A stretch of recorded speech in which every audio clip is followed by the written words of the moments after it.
दोस्तों, आज हमारा टॉपिक है बैंकिंग स्टॉक वैल्यूएशन पार्ट 2। इसमें हम सीखेंगे किस तरह हम वैल्यूएशन कर सकते हैं बैंकिंग स्टॉक की।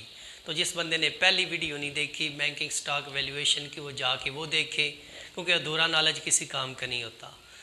तो मुझे लगा जो दोस्त अच्छा परफॉर्म कर रहे हैं, इसको सीखने की कोशिश कर रहे हैं, तो मैं इंशाल्लाह एडवांस लेवल की भी सिखाऊंगा क्लासेस, और इसके साथ टेक्निकल एनालिसिस भी सिखाऊंगा। किस तरह चार्ट आपको बता देगा, अगर आपने कंपनी का कारोबार चेक कर लिया है, वैल्यूएशन कर लिया है, फंडामेंटल देख लिए हैं, तो आपको चार्ट मदद देगा कब आपने इंटर होना है, कब आपने निकलना है। तो मेरा एक दोस्त है, मैं नाम नहीं लेता उसका, तो एंग्रो के मैंने शेयर बताए थे उसको, उसने लिया था 90 पे। तो 92 पे जब गया मैंने उसको कहा आप सेल कर दो, इधर से मार्केट नीचे आ जाएगी। तो उधर डबल टॉप फॉर्मेशन थी, तो वही ऐसे तो 2-3 महीने बाद वो शेयर जो है वो आ गया 70 पे, सिर्फ 2-3 माह में। तो ये आपको बता देगा, जो टेक्निकल कोर्स है वो ये बता देगा आपको कब मार्केट के अंदर दाखिल होना है, कब आपने निकलना है। अस्सलाम वालेकुम, मैं हूँ वकार बलवाना। तो आप जुड़ चुके हैं वैल्यू इन्वेस्टर बनने के लिए।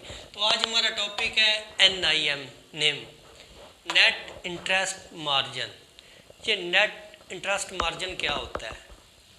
मिसाल के तौर पर अगर एक बैंक 100 रुपया किसी गाहक से लेता है, डिपॉजिट करवाता है, मिसाल के तौर पर एक बंदा 100 रुपया डिपॉजिट करवाता है, तो बैंक उसको 5 रुपये इंटरेस्ट देता है, प्रॉफिट देता है, और वही 100 रुपया आगे 12 रुपये प्रॉफिट पर लोन दे देता है बैंक।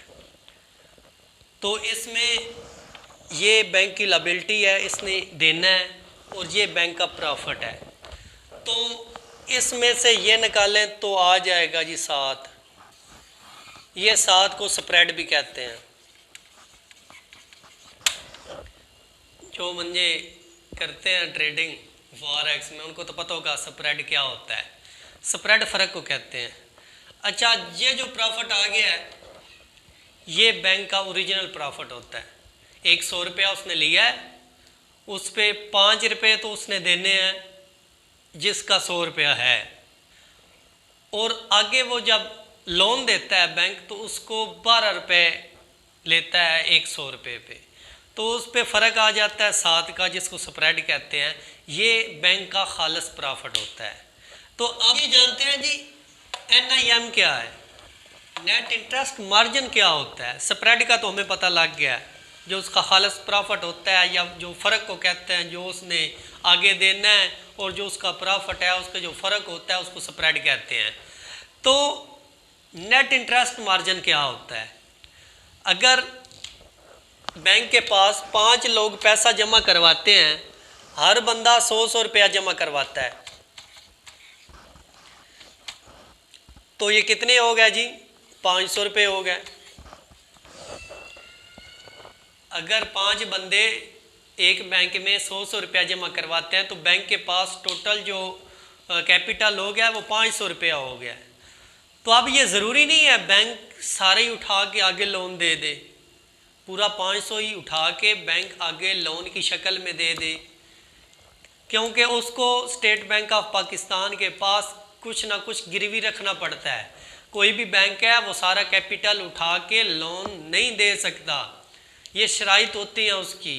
अगर ये 500 है तो इसमें से 300 या 350 से ज़्यादा वो लोन नहीं दे सकता। तो NIM हमें ये बताएगा बैंक के पास जो पैसा इकट्ठा हुआ है उसमें से लोन कितना दिया है इसने। नेट इंटरेस्ट मार्जिन हमें ये बताएगा हमारे पास जो 500 इकट्ठा हुआ था उसमें बैंक ने कितने का लोन दिया है, 300 का दिया है, 200 का दिया है, या 350 का दिया है। तो NIM हमें ये बताएगा नेट इंटरेस्ट मार्जिन बैंक ने आगे लोन की शक्ल में कितना पैसा दिया हुआ है। तो बड़ी ये ज़रूरी रेशो है, आपको ये रेशो जाननी बहुत ज़रूरी है। बैंक के पास कैपिटल कितना है और उसके पास जो पैसा है तो उसने आगे दिया कितना हुआ है। जो बैंक ने अपना जो एसेट आगे फैलाया हुआ है, बैंक का तो एसेट है ना, उससे तो उसको पैसा आना है। अगर वो लोन देगा नहीं तो पैसा आएगा कहाँ से? तो हम ये जानेंगे, ये रेशो में बताएगी NIM कितना पैसा दिया गया है आगे लोन की शक्ल में। जी एक और रेशो रह गई है, उसको भी डिस्कस करते हैं। तो उसका नाम है जी ROA।